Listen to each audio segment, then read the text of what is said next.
नमस्कार। स्वागत है आपका मेरे सत्यमेव जयते चैनल में यानी एसटीवी में और मैं हूं डॉक्टर हरीशचंद्र लखेड़ा। दिल्ली का आसमान अब पराली के धुएं से घिरने लग गया है। आपने अगस्त के दौरान देखा होगा कितना साफ सुथरा आसमान था और हवा भी बहुत शुद्ध थी। लेकिन एक बार फिर दिल्ली में वही पॉल्यूशन के जब बादल अब धीरे धीरे यहाँ पे मंडराने लगे हैं और आप देखेंगे कि दिसंबर जनवरी तक ये पूरा इस समय जो यहाँ थोड़ा धूप दिख रही है तब यहाँ धूप बिल्कुल नहीं दिखेगी। दिल्ली का पॉल्यूशन तो है ही, इसका कोई समाधान नहीं निकल पा रहा है, लेकिन इसमें एक योगदान, बड़ा सा योगदान पंजाब और हरियाणा से में जो पराली जलाई जा रही है उसका योगदान है।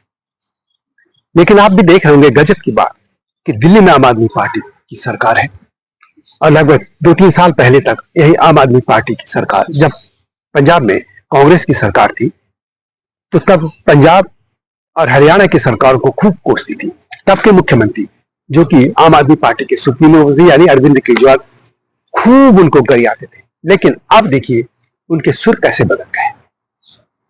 पंजाब कहीं सामने नहीं आ रहा और निशाने पर सिर्फ हरियाणा और इसके अलावा पश्चिम उत्तर प्रदेश है, जबकि पश्चिम उत्तर प्रदेश की हवा इधर को नहीं आती है। जी हाँ, इसी मुद्दे पर मैं बात करूंगा। लेकिन जब तक मैं आगे बढ़ूं आपसे अनुरोध है कि मेरे इस एसटीवी को यानी सत्यमेव जयते चैनल को सब्सक्राइब अवश्य कर दीजिए और हिमालय लोक अध्ययन बुक को भी देखिएगा। ये आपसे विनम्र अनुरोध है। तो दिल्ली की बात करते हैं। दिल्ली में एक बात कही जाती है कि दिल्ली के पॉल्यूशन में मुश्किल से 2-3% ही पराली के धुएं का योगदान होता है। या हो सकता है कि जो साइंटिफिक तरीके से करते हैं, मापन करते हैं, उसमें आता हो, लेकिन सच ये है कि दिल्ली की दम घोटू हवा पराली बनाती है।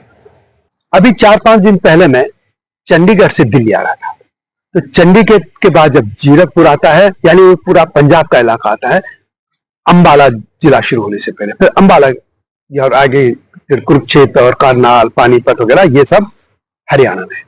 तो जैसे ही जीरकपुर में ये लगभग 6:30-7 बजे होंगे, पूरा धुआं दम घुट रहा था और ये पूरा असर करनाल तक दिखा।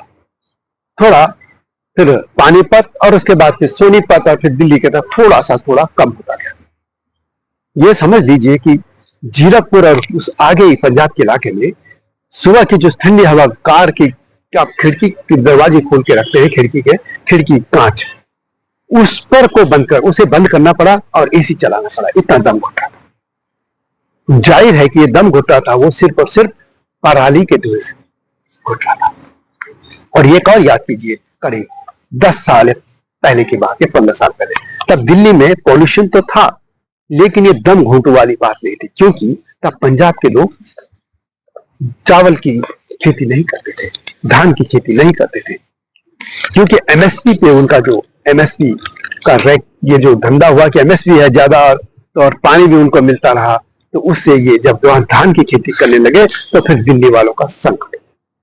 लेकिन अब मुख्य बात यह है कि क्या इस पराली का कोई समाधान नहीं है। आप लोग भी जानते हैं कि यह मामला अदालत में भी है, सुप्रीम कोर्ट में मामला है। सुप्रीम कोर्ट ने दोनों राज्य सरकारों को यानी पंजाब और हरियाणा को और यहाँ तक कि वहां के मुख्यमंत्री को भी ये कहा कि वो बताएं कि वो कर क्या रहे हैं। उसके बाद बहुत कुछ एक्शन लिए वगैरह, ये खबर तो सब जगह आपने पढ़ ली होगी। लेकिन मेरा इसी में कहना है कि एक तो मामला जब सुप्रीम कोर्ट में भी है तो आखिर सरकारें कर क्या रही है। और दूसरी बात यह है कि मैं दिल्ली की बात करूंगा क्योंकि हम दिल्ली में हैं और दिल्ली के मुख्यमंत्री जब पंजाब या दिल्ली के मुख्यमंत्री केजरीवाल जब थे, मैं तब की बात कर रहा हूं कि केजरीवाल 2-3 साल पहले जब पंजाब और हरियाणा में तो बीजेपी फिर लौट आई, बीजेपी सरकार, और पंजाब में कांग्रेस की सरकार थी, उस दौरान दिल्ली के खेतों में जाते थे, एक कुछ रसायन डालते थे या कहते थे पराली इस तरीके से खत्म करते, ये सरकारें क्यों नहीं कर सकती। अच्छी बात है, करना चाहिए यदि उनका, लेकिन अब वही बात में पंजाब सरकार को क्यों नहीं कहते। पंजाब में भी तो उनकी पार्टी की सरकार है। अब तो यदि वो अपनी योजना उनकी थी तो उसको ज्यादा अच्छे तरीके से लागू कर सकते हैं, उसको इंप्लीमेंट कर सकते हैं, लेकिन कर क्यों नहीं रहे। और एक अद्भुत बयान था आम आदमी पार्टी के एक नेता का दिल्ली में, अद्भुत उनका बयान था कि हरियाणा और पश्चिमी उत्तर प्रदेश की हवा से दिल्ली में ये पराली का जो जला रहे उससे हो रहा है, लेकिन पंजाब का नाम नहीं लिया उन्होंने। अब एक चीज उन नेताजी को ये पता नहीं है कि आजकल की जो हवा चलती है वो पश्चिम से पूरब, दक्षिण पूरब की तरफ चलती है। यानी यदि हवाएं ऐसी, यदि पश्चिमी उत्तर प्रदेश से दिल्ली की तरफ चले तो फिर ये पूरा धुआं पाकिस्तान की तरफ जाना चाहिए था, पंजाब का, लेकिन दिल्ली की तरफ क्यों आ रहा है? ये इनको ये इतनी समझ नहीं है, इतना या तो ये अनपढ़ हैं या इनको नॉलेज नहीं है या कुछ भी बोल देना है। हवाएं आजकल चल रही हैं पंजाब की तरफ से होते हुए, और ये समझिए बंगाल की तरफ तो धुआं वहां है तो इधर की तरफ आएगा। अब पश्चिमी उत्तर प्रदेश कहाँ है? मैं किसी सरकार को बचा नहीं रहा हूं कि वहां बीजेपी गवर्नमेंट है, नहीं, मैं तो हरियाणा सरकार के लिए भी कह रहा हूं, उसके भी यही काम है जैसे पंजाब सरकार कर रही है। लेकिन पश्चिमी उत्तर प्रदेश में यदि है तो वो धुआं तो किधर जाएगा? वो लखनऊ की तरफ बढ़ेगा, वो दिल्ली नहीं आएगा। इतना ये बेसिक सेंस इनको होना चाहिए। लेकिन सवाल है कि अरविंद केजरीवाल कर क्या रहे, और उनकी जो मुख्यमंत्री, पार्टी के मुख्यमंत्री या दिल्ली के मुख्यमंत्री आतिशी मार लेना, वो भी कहां है? खामोश। अभी ये धुआं, ये पीछे आप दिख रहे होंगे थोड़ा थोड़ा, अभी आपको धूप दिख रही है, लेकिन अगले 10-15 दिन में दिख रहा है ये बिल्कुल नहीं दिखेगी। और इसके लिए जिम्मेदार कौन होगा? हरियाणा सरकार और पंजाब सरकार, तीनों में भारतीय जनता पार्टी की नेतृत्व वाली सरकार है हरियाणा में। इसलिए केंद्र सरकार को, उसको भी कहना चाहिए, भारतीय जनता पार्टी को भी यही कहना चाहिए जो मैं आम आदमी पार्टी से कहने जा रहा हूं, कि आम आदमी पार्टी को भी पंजाब सरकार से कहना चाहिए। क्योंकि दिल्ली में आम आदमी पार्टी की सरकार है, इसलिए आम आदमी पार्टी की मैं ज्यादा बात कर रहा था। वैसे सबसे बड़ी बात है कि सेंट्रल गवर्नमेंट को, इन दोनों सरकारों को ऐसे एक्शन लेना चाहिए इनके खिलाफ कि वो कुछ इस पराली के धुएं को रोके। और एक और बड़ी बात, जो पंजाब और हरियाणा के किसान तो बड़े आंदोलन कर रहे थे, जो पूरा इन्होंने कैसे यह जाम कर दिया था पूरा ये जो चंडीगढ़ रूट है। अब ये यही किसान आखिर लोगों को दम घोटो हवा क्यों दे रहे? क्या इनकी कोई कर्तव्य नहीं है? इनका सिर्फ आधिकारिक मांगेंगे, कर्तव्य नहीं है। एयर क्वालिटी इंडेक्स की बात कर लेते हैं। ये होता है AQI, 0 से 50 तक जब रहता है तो उसको ठीक माना जाता है। 51 से 100 तक चले गया तो उसे मॉडरेट कहते हैं, और 101 से 200 तक रहे तो पुअर क्वालिटी हो जाती है हवा की, और 201 से 300 तक रहे तो ये अनहेल्दी कही जाती है, यानी वो शरीर के लिए अब ठीक नहीं है, पुअर से ही शुरू हो जाता है। उसके बाद 301 से 400 तक होता है AQI, तो उसको कहते हैं सीवियर, वो बड़ा फिर खराब होने लग जाता है। और इसके बाद 401 से 500 और इससे आगे तक तो ये हेजार्डस हो जाता है।